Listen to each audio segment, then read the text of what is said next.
Lep pozdrav in dobrodošli na mojem YouTube kanalu. Z vami je Aleksandra Winkler Drole. Če ste prvič tu, se naročite na moj kanal. Seveda lahko tudi lajkate ta video, če vam je všeč, in ga prepošljete svojim prijateljem. Danes bom govorila o 4 stebrih naše usode. Pozitivna karma, negativna karma, angel in hudič. Vse to obstaja. V glavnem začnemo pri zgodbi o dobrem in slabem, v bitki med belim in črnim volkom. Takole gre. Nekoč pred davnimi časi je ostareli indijanec pripovedoval svojemu vnuku: znotraj vsakega človeka se odvija boj med dvema volkovoma. Prvi volk vedno predstavlja zlo. Jezo, zavist, ljubosumje, pohlep, samopomilovanje, bes, laž, sebičnost in nasilje. Drugi, beli volk, pa predstavlja dobro. Mir, ljubezen, nesebičnost, resnico, sočutje, srčnost, vedrino, upanje in pripravljenost pomagati. Po premisleku vnuk vpraša, kateri volk na koncu zmaga. Vedno zmaga tisti, ki ga hraniš. Torej, vsi mi hranimo našega belega volka ali pa nehote tudi črnega volka, hranimo, spodbujamo našega pozitivnega dušnega vodnika, temu rečemo tudi angel varuh lahko, ali našega negativnega dušnega vodnika, ki mu pa kmečko rečemo hudič. Skratka, vse, kar naredimo, naše akcije, reakcije, celo plani, ideje, želje, se shranijo na ezoterični bazi v knjigo naših akaških zapisov. In seveda karma pomeni akcijo, delovanje v glavnem, ne? Zdaj vse, kar razmišljaš, se ne shrani nekam. Kaj bi bilo, če bi vsi razmišljali o nekom slabo? Mislite, da se bi mu nujno slabo zgodilo? Ne. Čeprav podpora deluje, in to, če ste športniki ali pa kdaj bili na kakem tekmovanju, veste, da podporni ljudje, ki vas spodbujajo in navijajo za vas, vam želijo dobro, da to deluje. Ne? Znamo se pa tudi zaščititi pred nevoščljivostjo drugih, ampak o tem bom v katerem drugem videu govorila. Skratka, danes se bom osredotočila na bistvo 4 stebrov naše usode. Zdaj, kako definiram usodo? Kot rezultat sedanjosti, preteklosti, ni zafiksirana kot v kamen vklesana. Seveda obstaja fiksen del naše usode, to, da sem ženska, da sem trenutno stara 54 let, oziroma 53, čez par dni bom 54. Ja, hvala, ker mi čestitate. To je fiksen del moje usode, tega ne morem spremeniti, ne morem se pomladiti in tako naprej. Fiksno je tudi to, kar sem se naučila, tega ne morem zgubiti, vsaj po eni običajni, klasični poti ne. In gremo k tej naši usodi, kako jo definiramo. Skratka, dobre stvari, dobra dela in tudi slaba dela se beležijo. Seveda v tem uporabljam termine slaba karma, dobra karma, dobra karma je nekako primerljiva kot bančni račun, da gre v naš plus, ne? Slaba karma pa v dolg kot kredit, limit, leasing ali pa nekaj podobnega. Ne? Med slabo karmo se zapiše tudi lenoba, nepripravljenost pomagati, ne? Nasilje. Tako. In kako je znani modrec, mistik Yogananda opisal karmo. Karma se ne nanaša le na naše fizično življenje, temveč zajema delovanje mnogih življenj. Življenje je kot velika veriga v Božjem oceanu. Ko en del te verige potegnemo iz vode, vidimo samo ta majhen košček. Začetek in konec pa sta skrita v vodi in tako v tej inkarnaciji vidiš samo en člen verige življenja, medtem ko preteklost in prihodnost, čeprav nevidni, ostajata v Božjih globinah. Skrivnost se razkriva samo tistim, ki so pripravljeni nanjo. To so besede velikega Yoganande. Izraz inkarnacija se šteje za reinkarnacijo duše v novo fizično telo z namenom, da duša izkusi že izbrane naloge. Smrt je le preobrazba iz ene oblike v drugo, medtem ko je življenje manifestacija prejšnjih izkušnji, kakršne koli že so bile. Zato je pomembno sprejeti dejstvo, da je vse, kar se nam dogaja, pravzaprav naša izbira. Sami smo ustvarili scenarij, izbrali igralce, oblikovali kulise, vse, kar je najpomembnejše, svoje življenje smo usmerjali po meri lastne duše. Karmični spomin se ne nanaša samo na obstoj duše, ki gre skozi mnoga fizična življenja, temveč pri tem ostaja ista in pogosto nespremenljiva. Karmični spomin se nanaša tudi na naš telesni nivo. Na podlagi tega spomina mi delujemo. Recimo, določene dušne skupine, naj si bo, vzamem primer Mintaka, imajo klasično žensko telo, obožujejo vode in se večkrat identificirajo z morskimi deklicami, se pravi dolgi lasje, ta klasična ženska postava v obliki peščene ure. In ker je dušni spomin prenešen na telesni nivo, dobimo tako telo, kot ustreza za domovanje naše duše. Nekako telo je domovanje naše duše, tako ko si pač postavimo tako bivališče ali pa zberemo tako pisarno, da ustreza našemu načinu dela, da bo dovolj prostora za vse.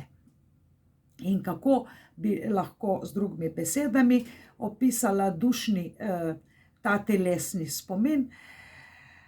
Če moški poje banano, bo banana postala del moškega telesa. In seveda, če ženska poje banano, ta banana postane gradbeni material ženskega telesa. Potem vemo, da ima telo nek spomin, kako ta gradbeni material, hrano uporabiti, kam ne gre. Se pravi, informacija je skladiščena v enem in drugem telesu, to se razlikuje. Ne glede na to, kakšno hrano pojemo, le-ta postane v enem primeru ena oseba, v drugem primeru druga. To se zgodi zaradi spomina, ki ga nosimo. Čeprav se ne spomnimo našega pradeda, ta živi v nas, podedujemo njegove oči, lase in tako naprej, telesno, to je genetski spomin, ne spomnimo se, kakšni so bili naši predniki, pa vendar nosimo njihove gene.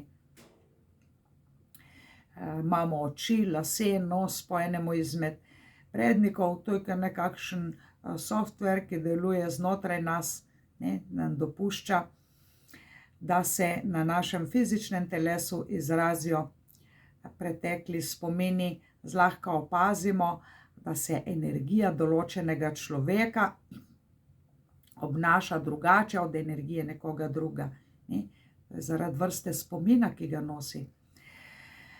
Del spomina, ki ga nosimo v sebi, pa se ne navezuje samo na to fizično življenje, sprav travmatične izkušnje so lahko iz otroštva, razočaranje v čustvenem razmerju, ampak se nanaša tudi na določen dušni spomin iz prejšnjih inkarnacij. Vedeti moraš, da je dušni spomin tisti, ki nam omogoča rast, ampak določen dušni spomin je popačen in nam omogoča nepravilno gledanje in odločanje v tem življenju glede na pretekle izkušnje. Določen dušni spomin je lahko tako popačen, kot je pogled skozi popačeno steklo, in to zdravimo in popravljamo v hipnotični regresoterapiji. Lahko pa to že pomagam objasniti pri branju dušnega zapisa. V tistem primeru vidim jaz, medtem ko v regresoterapiji dovolim klientu, popeljem klienta v tako stanje, da on vse to vidi, kar je pač sposoben videti. In zdaj gremo k našim stebrom karme. Slaba in dobra plat karme. Nekatere stvari v tem življenju se nam kar dobro obnesejo, takrat pravimo, da imamo srečo. Ne srečamo se z nobenimi večjimi ovirami, težavami, izzivi, vse nam kar nekako gre. Obstajajo pa tudi življenjska področja, kjer se zataknemo, trudimo se in trudimo, ampak le s težavo kaj malega premaknemo na bolje. Zagotovo poznate koga, ki velja za rojenega pod srečno zvezdo. Posel mu cveti, služenje denarja mu ne predstavlja večjega izziva, morda ima neko čudovito zakonsko življenje, s partnerjem, s katerim se dopolnjujeta, osrečujejo. Če človeku vse nekako gre, se ne potrebuje naročati pri zdravniku, bolniškega staleža nima, skrbi za svoje zdravje in tako naprej. Po drugi strani pa nekateri neprestano trpijo razne težave, nevšečnosti, imajo na enem, dveh ali pa večjih področjih resne hude težave, naj si bo pri denarju, poslu, karieri, zdravju. Temu se reče, da imajo tam neko nalogo ali pa karma žul ali pa dolg. In nekaj se morajo naučiti. Dobra karma.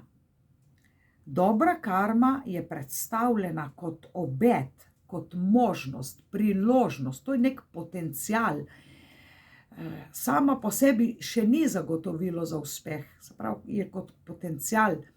Rodili smo se s svobodno voljo in tudi dobra karma se lahko izniči, izgubi in zapravi, zaradi napačnih izbir v življenju.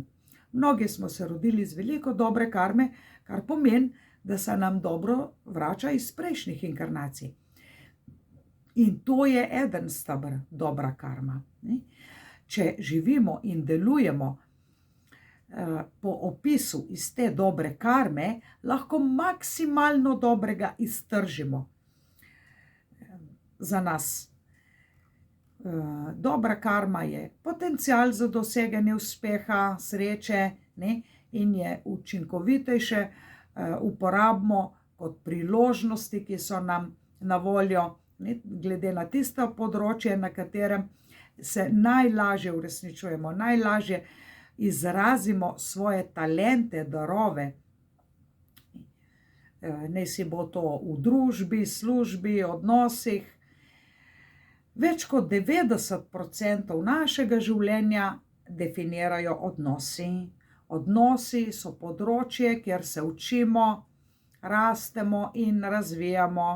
Na vse stvari v življenju gledamo skozi odnose, skozi interakcijo z drugimi. Naj si bo kot stališče do nečesa danes, ne, že ustvarja trenutno karmo. Mnenje o tem, kar ga imaš o nekom ali ničem, je že potencial za ustvarjanje bodoče karme.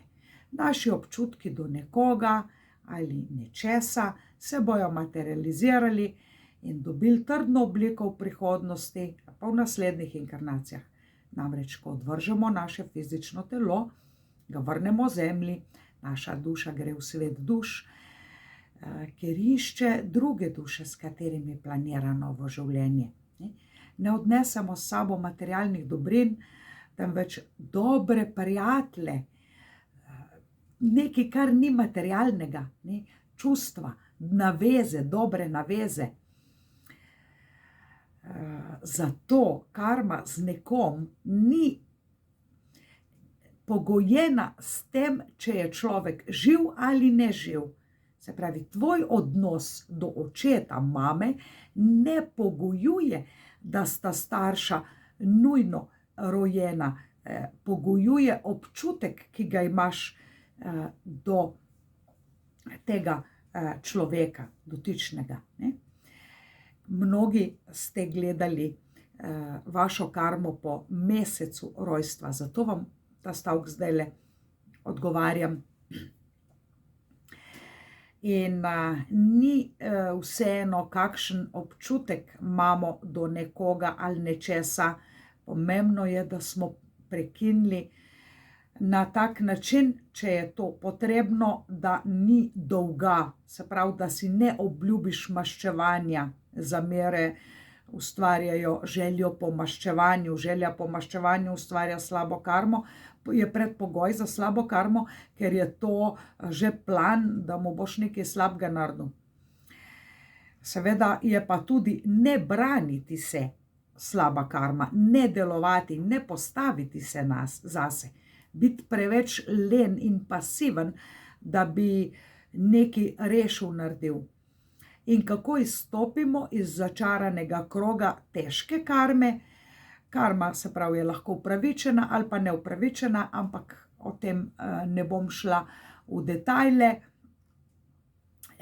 Lahko na tem področju potrebujemo posvetiti več dela, več pozornosti, več napora, ne, več vztrajanja in truda. Približno tako izgleda slaba karma kot bančni račun, nekoč v tvoji davni preteklosti, mogoče davni ali pa nedavni, si vzel kredit, porabil denar za potovanje ali pa za nakup nekih strojev. Ti stroji ti niso pomagali do večjega življenjskega obdobja, ti niso prinesli želenih rezultatov, ampak kredit je ostal.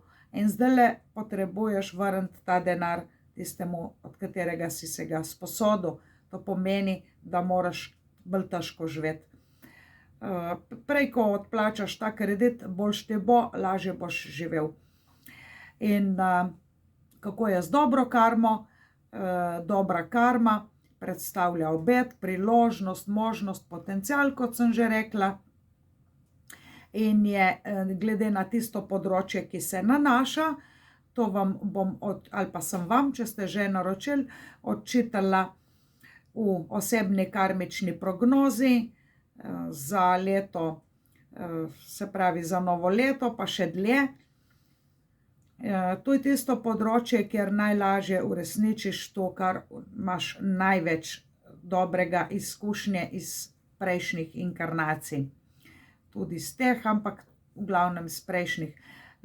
Ponavljam, dobra karma in naši talenti niso samo v športniki, umetniki, niso talenti samo biti dober govornik, ampak so tudi talenti kot imeti smisel za perfekcionizem, biti družaben, biti človekoljub in tako naprej in tako naprej. Veliko je teh različnih skupin.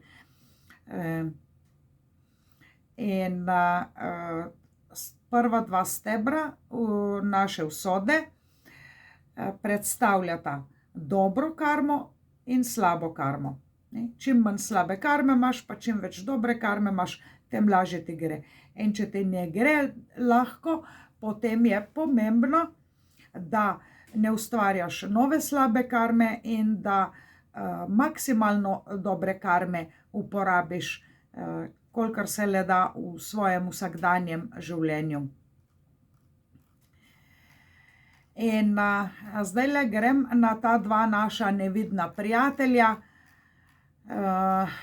bi se reklo črni volk, beli volk, lahko mu pa rečem tudi beli angel in hudič. Tukaj je zadeva zelo personalizirana, ne gre se samo za te splošne pojme, jeza, zavist, to velja za vse ljudi. In ne gre se samo za te dobre splošne pojme belega angela, recimo srčnost, vedrina, upanje, pripravljenost. Tukaj je zadeva precej bolj kompleksna. Če se razkrijem in vam povem zdajle moj primer. Moj beli angel ali dobri volk je ful srečen takrat, ko jaz ustvarjam ravnovesje. Ravnovesje, to pomeni, ko karkoli naredim, ki prinese v moje telo, v moj emocionalni, v moj spiritualni, intelektualni, fizični, kakršenkoli, na vseh nivojih svet, katerikoli moj svet, harmonijo, mir in lepoto. V prvi vrsti začnem pri harmoniji. Sem človek, ki pač hoče imeti stvari balans, v balansu, nekje takole. Želi in maksimalno me moti, če stvari niso harmonične. In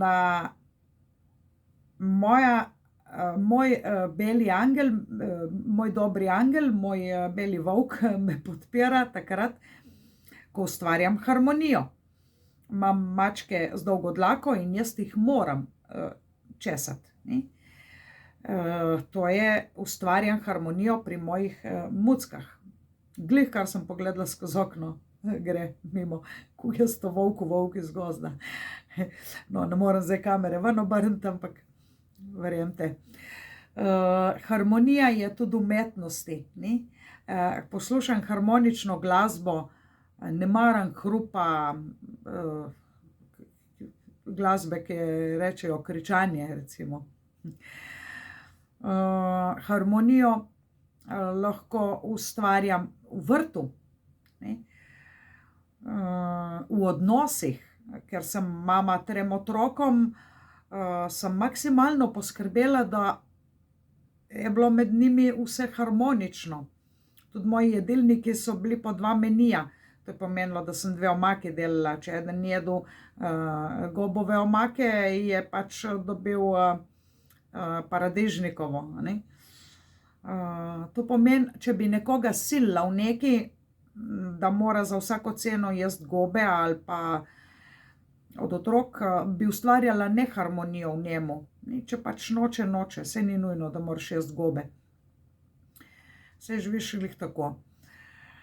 Tako da ustvarjati harmonijo v odnosih, ker odnosi niso harmonični, ker ekipa ne deluje dobro, jaz ne morem funkcionirati. In bom takoj povedala, to me moti, to ne gre tako. Se pravi, če je delovno mesto, kjer je veliko mobinga, podkupovanja. Zdaj, takrat, ko jaz ustvarjam lepoto, mir, harmonijo v odnosih pri ljudeh, to pomeni tudi, da sem nekako dolžna povedati resnico. Resnico o tem, kaj popraviti, kaj moraš popraviti, da boš bolj harmoničen. Druga stvar, se pravi, moj angel me zelo podpira in tudi pri zakulisnem delu in pri zaupljivih podatkih s strankami. To pomeni, da moje osebne terapije zajemajo 100% zaupljivost, si niti ne beležim, ne, in intervjuja in pogovora ne snemam. Posnetek terapije pač dobi samo klient dostop do njega, imava samo midva. Seveda, določeni klienti, če želijo to objavo, ne, jo lahko dajo pod psevdonimom ali pa napišejo samo kratek odstavek kot priporočilo drugim. Kaj pa moj črni angel? Kako dejansko imamo vsi ljudje potencial, da zaposlimo, to je v navednicah, črnega angela, hudiča, ne? Tisti, ki so pogosto jezni, nemirni, nevoščljivi, pohlepni, ali pa se samo pomiljujejo, sami jočejo od jutra do večera, kaj se hudo. Kot da bi govoril, zob me boli, ko mu ponudiš številko tvojega zobozdravnika, pa ja, ne, se bom počakal mojega čez 3 dni. Ja, kako ti pa lahko pomagam? Se pravi, samo pritiževanje in ne sprejemati nasvete. So nasilni v besedah, dejanjah, imajo negativne želje, naprvoščijo ti nič dobrega, veseli so, če ti gre kaj slabo. Ne? Ampak ni samo to, pri meni ni nič takega od tega, gre se pa za dlakocepstvo. Se pravi, moj primer hraniti črnega volka je, da znam ali pa imam potencial iti v neke detajle, kjer se lahko zgubim bistvo vsega, kar hočem povedati, da se zapletem v nek perfekcionizem in če sem to počela, ko sem to počela, ni bilo dobro. Moje življenje ni bilo zadovoljivo, če vam hočem povedati.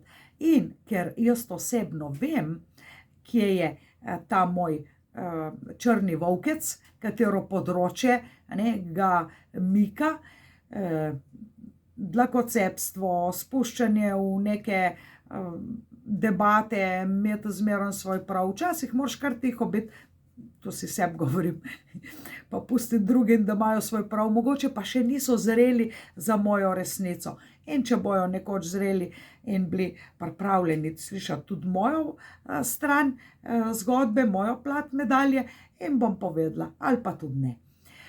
Tako da smiselno je poznati osebno 4 stebre, s katerimi ustvarjamo našo sedanjost, našo prihodnost. Ponavljam še enkrat, dobra karma, moja je na področju, mislim, da posla, kariere, nisem tam, je tudi druge, slaba karma. Jaz sem vam poslala danes na mail, nekaj vam bom povedala še na Facebook Live, tako da se boste lahko smejali. In črni volk ali hudič in beli volk ali dobri angel. Katere tiste tvoje potenciale in lastnosti nosijo te 4 stebri in kaj narediti, da boš čim bolj živel. Absolutno čim več hrani belega volka in živi maksimalno po opisu svoje dobre karme in tam, kjer imaš slabo karmo, hitro reši in gleda, da rešiš na tak način, da ne gledaš skozi popačeno steklo na to. Se pravi, če te je pičila kača, to ne pomeni, da nikoli več v lifeu ne greš v gost, lepo prosim. Se boš bal še zvite vrvi. Tako da ljudje, recimo ženska je bila posiljena, ampak to ne pomeni, da ne moramo jo ozdraviti, da bo moškega začel nagledati skozi prizmo, ta je pa ljubeč, pozoren, sočuten in moje telo si želi njegove bližine. Se pravi, da jo ozdravimo tega mišljenja, da so vsi moški taki, kakor je bil eden. Ostane, ko ozdravimo človeka, ostane lekcija kot naučena izkušnja. Pozdravimo pa ta travmatični boleč del, tako da če smo padli s kolesom, smo se poškodovali in ostane nam izkušnja, lekcija, se pravi, vozili smo mogoče s kolesom brez zavor ali pa se precenjevali na poti, šli preko svojih zmožnosti. Ne ostane pa več strah pred tem, da ne bi danes sproščeno vzeli kolo in se šli peljati naokrog. Hvala za vašo pozornost. Kmalu spet z vami v novem videu, govorila vam o najbolj temnih in negativnih dušah, o dveh skupinah, vrstah negativnih duš, ki so med nami. Ne izgledajo slabi ljudje, izgledajo lahko zelo prisrčni, nasmejani. Zato pa lajkite ta video in če niste še naročeni na moj kanal, kliknite tam naroči se in stisnite zvonček. Hvala lepa.